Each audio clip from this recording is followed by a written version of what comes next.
Hello दोस्तों, कैसे हैं आप सभी। पदभेद की सीरीज में आज हम अव्यव्य के तीसरे भेद समुच्चय बोधक अव्यव्य पर विस्तृत चर्चा करेंगे। मैं रविकांत प्रजापति आप सभी का हार्दिक स्वागत करता हूं अपनी इस वीडियो में। आइए हम आरंभ करते हैं। समुच्चय बोधक अव्यव्य किसे कहते हैं? जो अविकारी शब्द दो शब्दों, वाक्यों या वाक्यांशों को परस्पर मिलाते हैं उन्हें समुच्चय बोधक अव्यव्य कहते हैं। ऐसा पद या ऐसा अव्यव्य जो क्रिया या संज्ञा की विशेषता न बताकर एक वाक्य या पद का संबंध दूसरे वाक्य या पद से जोड़ता है। मतलब कोई विशेषता नहीं बताती जाती है, हम यहाँ पर वाक्य को जोड़ते हैं, एक वाक्य का संबंध दूसरे से हो रहा है, पर जिस शब्द से हो रहा है उसको समुच्चय बोधक कहते हैं। दो वाक्यों को परस्पर जोड़ने वाले शब्द समुच्चय बोधक कहलाते हैं, जिसमें हम देखते हैं यद्यपि, चूंकि, परंतु, और, किंतु आदि इस प्रकार के सारे शब्द समुच्चय बोधक अव्यव्य कहलाते हैं। उदाहरण के द्वारा समझते हैं। राम और लक्ष्मण दोनों भाई थे, तो यहाँ पर राम और लक्ष्मण को किसने जोड़ा? और शब्द ने। तो यहाँ पर समुच्चय आया। मोहन ने बहुत परिश्रम किया परंतु सफल ना हो सका। हम यहाँ पर देख रहे हैं कि शब्द जुड़ा है, दो शब्दों को जोड़ा, उसके बाद यहाँ पर हमने इन वाक्यांशों को जोड़ा, पदबंधों को जोड़ा परंतु के द्वारा। फिर आंधी आई और पानी बरसा, हम अपने आप में वाक्य पूर्ण होते हैं, आंधी आई पानी बरसा, पर इन्हें जोड़ा किसने? और शब्द ने। तो इस प्रकार जो ये शब्द है, ये जोड़ने वाले शब्द जो शब्दों को, पदों को, पद्यांशों को या वाक्यों को जोड़ते हैं, इनको समुच्चय बोधक शब्द कहते हैं। आइए हम इसके भेदों में विस्तृत चर्चा करते हैं। समुच्चय बोधक के भेद कितने होते हैं?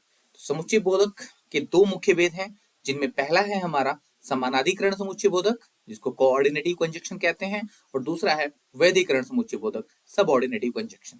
तो पहला समानाधिकरण समुच्चय बोधक को हम विस्तृत जानते हैं। जिन पदों या अवयवों द्वारा मुख्य वाक्य जोड़े जाते हैं उन्हें समानाधिकरण समुच्चय बोधक कहते हैं। दूसरे शब्दों में देखें, समान स्थिति वाले दो या दो से अधिक शब्दों, पदबंधों या उपवाक्यों को जोड़ने वाले शब्दों को समानाधिकरण समुच्चय बोधक कहते हैं। इसके 5 उपभेद होते हैं: संयोजक, विभाजक, विकल्प सूचक, विरोध दर्शक और परिमाण दर्शक। ये 5 इसके उपभेद हैं। हमें इनको जानना बहुत ही महत्वपूर्ण है, क्योंकि प्रतियोगी परीक्षाओं में अब सिर्फ ऊपरी उदाहरण या परिभाषा नहीं पूछी जाती, उनके उपभेदों के अंदर क्वेश्चन पूछे जाते हैं। तो हमें इनको जानना आवश्यक है। आप मेरे साथ बने रहिएगा। इन दोनों समानाधिकरण और वैधिकरण पे पूरे विस्तृत से हम चर्चा करने वाले हैं। तो आइए हम आरंभ करते हैं। संयोजक किसे कहते हैं? जो शब्द शब्दों या वाक्यों को जोड़ने का काम करते हैं उन्हें संयोजक कहते हैं। दूसरे शब्दों में, दो शब्दों, पदबंधों या उपवाक्यों को आपस में जोड़ने वाले अवयव को संयोजक कहते हैं। जैसे जो की, तथा, व, एवं, और आदि इस प्रकार के शब्द संयोजक होते हैं। उदाहरण में देखते हैं। मैंने उसका तथा उसके भाई का संदेश दे दिया, सीता और गीता चली गई। तो हम यहाँ पर देख रहे हैं इन शब्दों का तथा और से संबंध जोड़ा है किसने? संयोजक शब्द हैं, तथा और। दूसरा होता है विभाजक। विभाजक क्या है? जो शब्द विभिन्नता प्रकट करने के लिए प्रयुक्त होते हैं उन्हें विभाजक कहते हैं। यहाँ पर हम देखेंगे विभिन्नता हमें दिखेगी। दो या दो से अधिक बातों में से एक की स्वीकृति अथवा दोनों की अस्वीकृति बताने वाले अव्यय को विभाजक कहते हैं। हमें यहाँ पर एक की स्वीकृति या दोनों की अस्वीकृति देखनी है। जैसे या, वा, अथवा, किंवा, की, चाहे, न की, नहीं तो, ताकि, मगर, तथापि, किंतु, लेकिन आदि इस प्रकार के शब्द सारे हमारे विभाजक होते हैं। उदाहरण में देखिएगा, कॉपी तो मिल गई किंतु किताब नहीं मिली। तो यहाँ पर हमें विभाजन मिल रहा है कि कॉपी तो मिली है, किताब नहीं मिली, दोनों का अलग अलग विभाजन हो गया है। आगे देखते हैं विकल्प सूचक। तो आइए इसको देखते हैं। जो शब्द विकल्प का ज्ञान कराएं उन्हें विकल्प सूचक शब्द कहते हैं। उनमें वो शब्द होते हैं तो, न, अथवा, या आदि। जैसे मेरी किताब रमेश ने चुराई या राकेश ने। तो रमेश और राकेश हमारे पास दो विकल्प हैं, दोनों में से किसी ने किताब चुराई है, तो विकल्प सूचक शब्द कहलाते हैं। विरोध दर्शक, दो वाक्यों में परस्पर विरोध प्रकट करें उन्हें जोड़ने वाले अथवा प्रथम वाक्य में कही गई बात का निषेध दूसरे वाक्य में करने वाले अव्यव्य को विरोध दर्शक कहते हैं। मतलब प्रथम वाक्य में जो बात कही गई है उसका जो निषेध हमें दूसरे वाक्य में मिलेगा। किससे? किंतु, परंतु, पर, लेकिन, मगर, वर्ण, बल्कि, इन शब्दों से। कैसे? मोहन की बुद्धि तीव्र है किंतु वह आलसी है। हमें पहले वाक्य का जो निषेध है वो कहाँ मिल रहा है? दूसरे वाक्य में मिल रहा है। उसके बिना पहला वाक्य पूर्ण ही नहीं होता है। इसी प्रकार मेरा मित्र इस गाड़ी से आने वाला था परंतु वह नहीं आया। तो यहाँ पर पहला वाक्य पूर्ण कर रहा है दूसरा वाक्य। इसी प्रकार हम आगे देखते हैं। वही हम पांचवें भेद को देखते हैं। परिणाम दर्शक पांचवा भेद है हमारा। प्रथम वाक्य का परिणाम या फल दूसरे वाक्य में बताने वाले अव्यय को परिणाम दर्शक कहते हैं। इसलिए, अतः, सो, अतएव ये हमारे शब्द होते हैं। उदाहरण में देखते हैं। वह बीमार था इसलिए पाठशाला नहीं गया। इसलिए यहाँ हमारा परिणाम दर्शक है कि पाठशाला क्यों नहीं गया, कारण क्या था? वह बीमार था। वर्षा हो रही थी अतः मैं घर से नहीं निकला, कारण क्या है? वर्षा का होरन। तो परिणाम हमें मिल रहा है कि वह घर से क्यों नहीं निकला, क्योंकि वर्षा हो रही थी। आगे देखते हैं। समुच्चय बोधक के भेद में दूसरा जो हमारा भेद है वह है वैधिकरण समुच्चय बोधक। इसको हम विस्तृत रूप से जानते हैं। वैधिकरण समुच्चय जिन पदों या अवयवों के मेल से एक मुख्य वाक्य में एक या एक से अधिक आश्रित वाक्य जोड़े जाते हैं उन्हें वैधिकरण समुच्चय बोधक कहते हैं। हम वहां पर पहले शब्द, पदबंध और पद्यांशों को जोड़ रहे थे।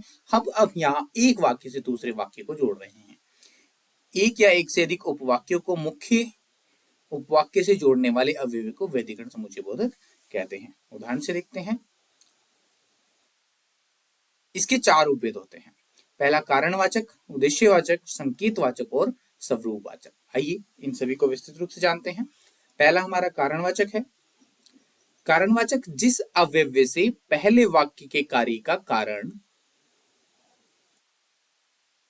दूसरे वाक्य में लक्षित हो, मतलब पहले वाक्य का कारण क्या है वो दूसरे में लक्षित हो, उसे कारणवाचक कहते हैं।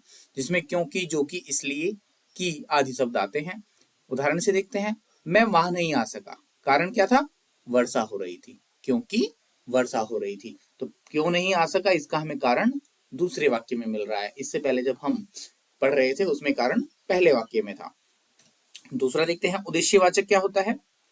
उद्देश्यवाचक जिस अवयव से एक वाक्य का उद्देश्य या फल दूसरे वाक्य पर प्रकट हो उसे उद्देश्यवाचक कहते हैं। जिसमें हमें ताकि, कि, जो, इसलिए, कि इस प्रकार के शब्द आएंगे।